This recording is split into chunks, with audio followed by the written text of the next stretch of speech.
film, di beberapa dokumenter itu pernah cara visualisasi dalam artian itu dalam konteks misalnya film. Pernah dan bisa terbilang sering. Visual atau media sosialnya mungkin sering gitu. Sosial media itu ada. Oh, pernah. Kadang kita juga risih gitu. Untuk pendapat pribadi ini masih agak bimbang ya, karena untuk di satu sisi, apalagi kalau ngeliatnya dari sisi agama, itu kan udah pasti salah. Tapi kalau dilihat dari sisi kemanusiaan, tiap manusia kan punya haknya masing-masing untuk menyampaikan perasaannya. Nggak boleh dinormalisasi sih ya kan, karena kita tahu itu tuh menyimpang gitu. LGBT jelas sesuatu yang menyimpang. Maka dari itu, ketika manusia melakukan hal yang seperti itu sudah melenceng jauh dari kodratnya gitu. Bahkan makhluk lain pun tidak melakukan demikian. Pendapat saya pribadi, yang pertama itu adalah kurangnya edukasi. Karena betul yang sampaikan teman tadi itu, bagaimana peranan kita terhadap melihat suatu cara pandang kita terhadap makhluk lain. Ada loh yang LGBT itu karena faktor psikologis mereka, dan dikatakan bahwa ahli ilmu adalah faktor American psikologis, dan tersebut mengatakan bahwa mereka memandang suatu hal sesama jenis itu tidak ada batasannya atau gapnya. Mereka hanya memandang bahwa itu adalah sebuah lawan mereka. Jadi mereka itu tidak memiliki persepsi yang berbeda dengan orang lain. Sejauh ini belum, tetapi kalau yang agak feminim ada. Pernah punya. Kurang tahu ya, karena saya nggak bisa mengklaim apakah orang ini LGBT atau tidak. Tetapi kalau kita identifikasi, barangkali dari sekian banyak orang yang saya kenal, mungkin ada beberapa yang memang memiliki kecenderungan seperti itu. Tidak punya, dan tidak akan punya. Kalau dia sampai membuat sebuah hal yang merisihkan kita, contohnya ada indikasi-indikasi tertentu yang mulai mengarah ataupun sentuhan fisik lah, ataupun pernyataan-pernyataan tertentu, dan lain-lain, kita pasti akan risih. Tapi kalau selagi mereka masih bersikap biasa saja, seperti manusia normal pada umumnya, maka itu masih dianggap masalah gitu. Tapi kalau mereka sudah melewati batas-batas tertentu, maka itu tentu akan menimbulkan keresahan. Untuk dibilang risih sih enggak ya, yang penting tuh enggak yang istilahnya enggak impact ke akunya gitu. Pastinya risih, karena apa? Karena itu adalah hal yang sangat salah dan sangat menyimpang, dan tentunya kita memastikan dengan kehidupan sosial dalam Indonesia, di mana kebudayaan Indonesia tidak terlepas dari budaya Islam. Tentunya hal-hal yang bersifat LGBT ini, hal-hal yang disebutkan ini pasti sangat dalam sekitar. Oleh itu, di Indonesia sama menentang yang adanya perilaku LGBT karena itu menyimpang dari kebudayaan, hubungan sosial kita, maupun secara individu kita.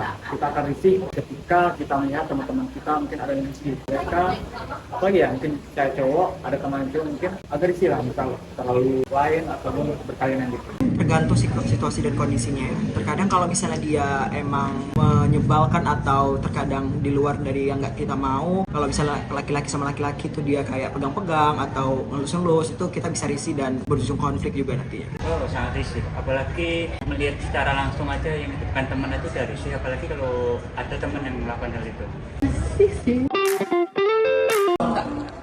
Oh, sangat-sangat ilegal. Nggak boleh dilegalkan. Enggak, itu Tentu saja tidak dilegalkan. Enggak sih. Harus dilarang keras. Kenapa? Karena pertama dari sisi tingkat perilaku orang Indonesia, dan juga mayoritas orang Indonesia kenal kebudayaan bisa dari Sabang sampai Merauke. Tentunya jarang loh yang kebudayaan di daerah itu melegalkan namanya LGBT. Pertama ya, daerah-daerah memiliki mayoritas Islam, daerah-daerah yang memiliki tingkat keagamaan yang tinggi. Tambah Pulau Jawa yang mungkin meningkatkan rasa nasionalismenya terhadap bangsa. Kedua, faktor pun lingkungan secara harfiah, misalnya tidak ada yang mungkin menegakkan LGBT.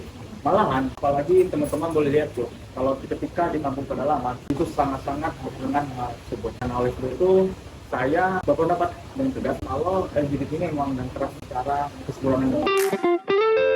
Tentunya kasihan ya, karena kita dalam artian itu kita menunjukkan itu tidak hal yang normal. Kalau dalam secara biologis, hal normal itu ketika sebuah rasa suka, rasa nafsu kita, itu lawan jenis antara perempuan dan laki-laki. Namun kembali lagi pertanyaan tadi, apakah kita dengan misal LGBT cowok sama cowok, tentunya kasihan dengan sebuah cara pandang masyarakat lain terhadapnya, mungkin itu sebuah ejekan, belum lagi faktor-faktor keluarga mungkin, ataupun faktor-faktor lainnya. Tentunya itu pasti masalah besar dalam kehidupan. Ya, kasihan, prihatin, dan juga merasa ironi ya.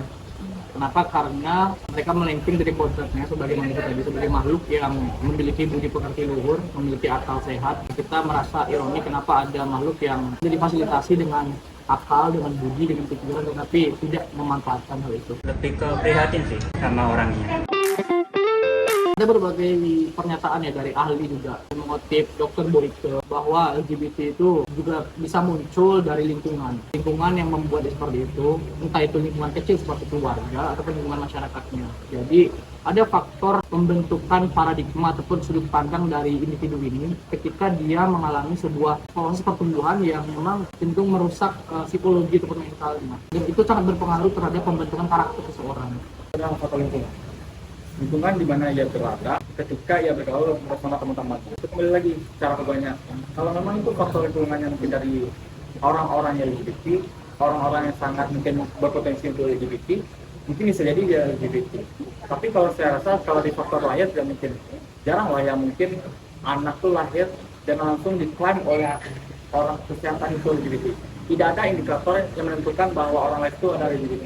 Karena rata-rata LGBT itu dirasakan ketika orang sudah berumur 15 tahun ke atas, ataupun di bawahnya itu sangat minim, dan rata-rata itu pasti 15, 16, 17, dan seterusnya gitu. Nah, dengan artian bahwa LGBT ini pertama itu pasti dan faktor lingkungan sosialnya, seberapa mereka itu bergaul dengan lingkungannya dan menangkap interaksi mereka terhadap lingkungan yang lainnya, begitu.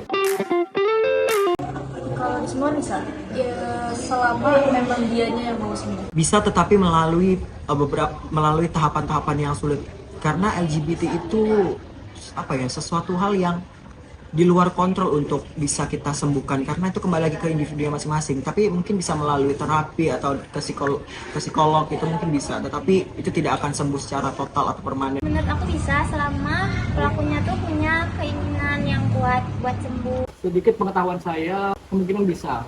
Kenapa? Karena sejatinya psikologi itu tidak bisa paten dia. Orang yang trauma misalnya, dia memang tidak bisa sembuh seutuhnya secara cepat, tetapi kemungkinan dia untuk bisa pulih atau berubah itu pasti ada. Nah, jadi begitu juga dengan LGBT itu.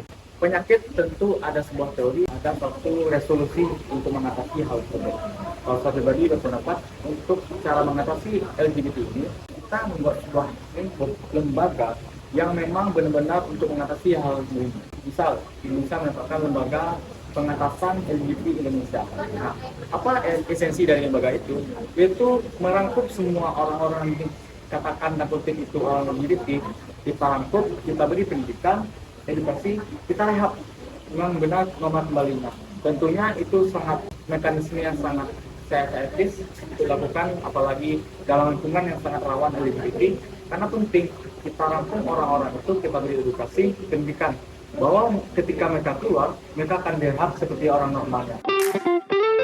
Tidak. Ya tidak, karena itu tadi kembali lagi asas negara kita, dan juga itu juga tidak dilegalkan oleh agama dan sangat dilarang, ditentang. Jadi jika itu terjadi, mungkin konflik akan besar. Semoga nggak ada. Oh, sangat tidak setuju. Aku menolak keras. Itu saja tidak. Enggak. Itu mungkin secara agama, secara budaya juga mungkin, dan secara lingkungan mungkin ditolak. Minus 0. Minus 1/0. Minus 0,00. minus 0,0000. No. Nol. Sebagai generasi muda, kita memiliki cita-cita untuk menjaga nilai moral dan budaya bangsa. LGBT, lesbian, gay, biseksual, dan transgender adalah perilaku yang dapat bertentangan dengan nilai agama dan budaya bangsa. Hampir seluruh agama di Indonesia menolak perilaku LGBT dikarenakan dianggap menyimpang dari sebuah fitrah manusia. Perilaku LGBT tidak hanya melanggar nilai agama saja, tetapi juga berdampak negatif pada kesehatan fisik, mental, dan sosial. Berbagai penelitian menunjukkan bahwa komunitas LGBT berisiko tinggi mengalami depresi, kecemasan, dan keinginan bunuh diri, serta penyakit menular seperti HIV atau AIDS. Sebagai generasi muda, kita harus bijak dalam memilih pergaulan dan menjauhi perilaku yang tidak sesuai dengan nilai-nilai bangsa. Lingkungan yang sehat dan pergaulan yang positif adalah kunci untuk menjaga moralitas diri. Tips praktis menjauhi perilaku LGBT. Yang pertama, perkuat keimanan. 2. Pilih teman yang baik. Hindari lingkungan yang membawa dampak negatif. Tingkatkan literasi. Pelajari dampak buruk pengaruh LGBT. Bersikap tegas. Jangan takut berkata tidak kepada perilaku yang tidak sesuai. Menolak perilaku LGBT bukan berarti membenci pelakunya, tetapi mengarahkan mereka untuk kembali ke jalan yang benar. Kita menjadi contoh dalam menjaga moral dan membangun masyarakat yang berakhlak. Bersama kita bangun moral bangsa dengan menolak perilaku LGBT. Bangun masa depan yang lebih baik Untuk Indonesia.